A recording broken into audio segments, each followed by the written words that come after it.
All right, I call to order the February 5th, 2018 work session of Swarthmore Borough Council. I note that all members of council are present. At this point, we allow a call for public comment. If there's anyone who'd like to address council on any issue, please come forward, stand at the podium, and if you don't mind, give your name and address. Thank you. My name is Robert Small from 305 Rutgers Avenue. And I was asking what the current status is of the traffic calming measures scheduled for various intersections on Beale Avenue. PennDOT has approved all of the curb cuts, which was the holdup, and the contractor expects to move ahead as soon as there's a break in the weather and it can't be quite this cold. So, hoping February, March? Yeah. Thank you, Jim. Any other members of the public that would like to address council? If not, we'll proceed. Sorry, please come to the podium and state your name and address.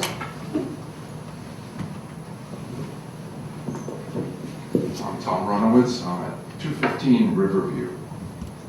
I'd like to address the council about the situation that's become a nuisance to neighbors in the neighborhood on Riverview with respect to a motel-like business that's operating there in a separate dwelling that is being rented and is being rented with a high turnover rate.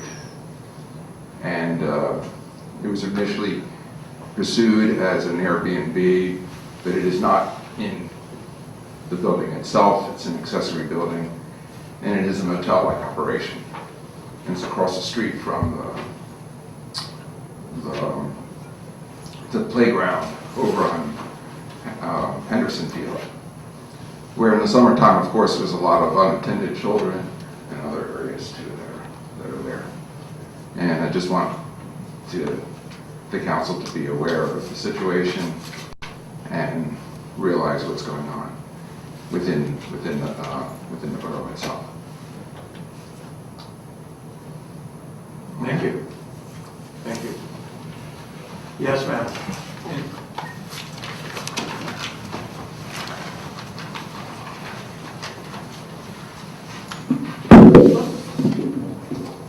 My name is Linda Houck. I also live at 215 Riverview Road. Tom is my husband. I come here to ask the Borough Council to enforce the zoning codes with regard to the use of accessory buildings. In particular, I'm concerned about the use of the accessory building at 207 Riverview Road. Some of the council members may have some knowledge of this use. This summer, the current owner of that property made a zoning hearing board application to use the property as a bed and breakfast, both in the main building and in the accessory building, and to use the accessory building for lodgers. The zoning hearing board granted the special exception to use the main building as a bed and breakfast, denied the application, or I guess that would be like a variance to run the bed and breakfast in the accessory building, and decided not to rule on the request to have lodgers in the accessory building. In that decision, they relied very heavily on the testimony of the zoning officer, to the extent that they quoted her saying that the borough doesn't at all regulate rentals, and that the property has been used in this fashion continuously since it was built. I've lived at that property for 16 years, and it hasn't been used that way continuously. And while I understand that the zoning code maybe doesn't directly regulate rentals, the zoning code does regulate the use of accessory buildings. It's my understanding that accessory buildings in the residential areas are allowed to be used for incidental purposes such as storage, recreation, and home-based businesses. The code does also indicate that if it's being used for a home-based business, that it can't be rented out to someone that's not a resident or, using the primary dwelling.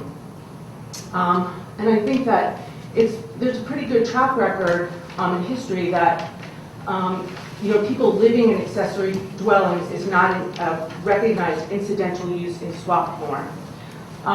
In particular, I would point to the 2015 Aging in Place Task Force that did like a deep dive, a lot of research about the extent of property in the borough.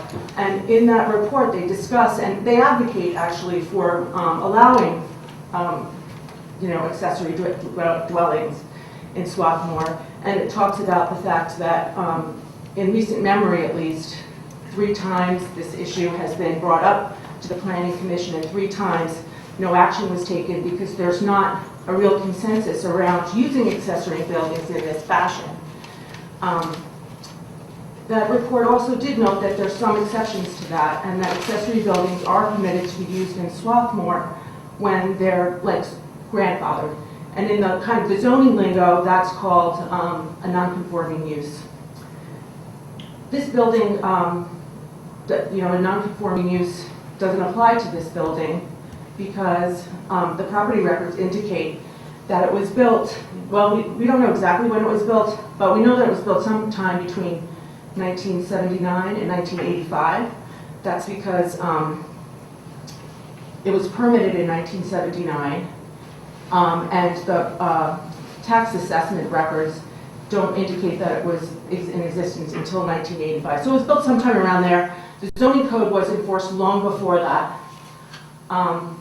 And we also know that there's nothing in the file to indicate that there was any variance or anything like that. And we know that when the permit was granted for this property, there are 2 letters in the file that discuss the use of this building or the permitting of the building. One is a little handwritten note that was between the then manager, borough manager, and a planning commission member. And that note says, well, this property is real, the assessment of the property is ridiculously low. I think we should allow the building just as long as the owners realize that it can't be used as a rental.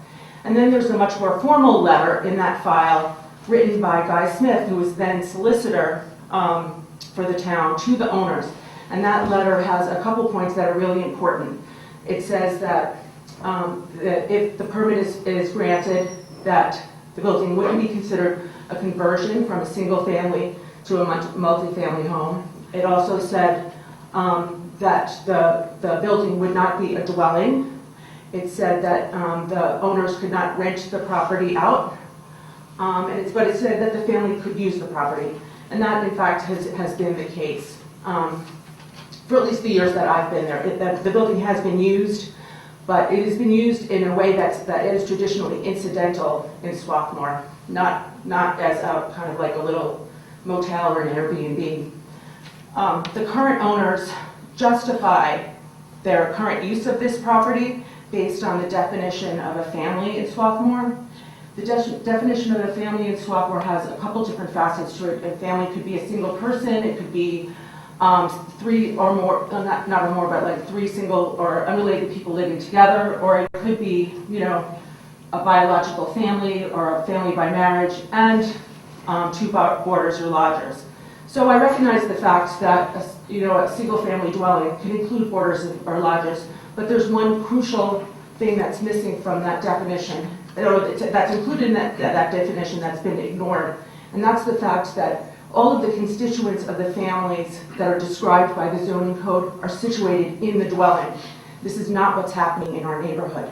The people that are claimed to be lodgers, they're not living in the dwelling. They're living in the garage. And it doesn't seem fair that there hasn't, that the borough won't enforce this part of the zoning code. I would really like the council to take a look at that more closely, and I'll, send a letter. I know it's a lot to take in, especially for new members, but it doesn't seem fair that this is allowed to go on in my neighborhood when it's not permitted in other places. In addition, I'm not a lawyer,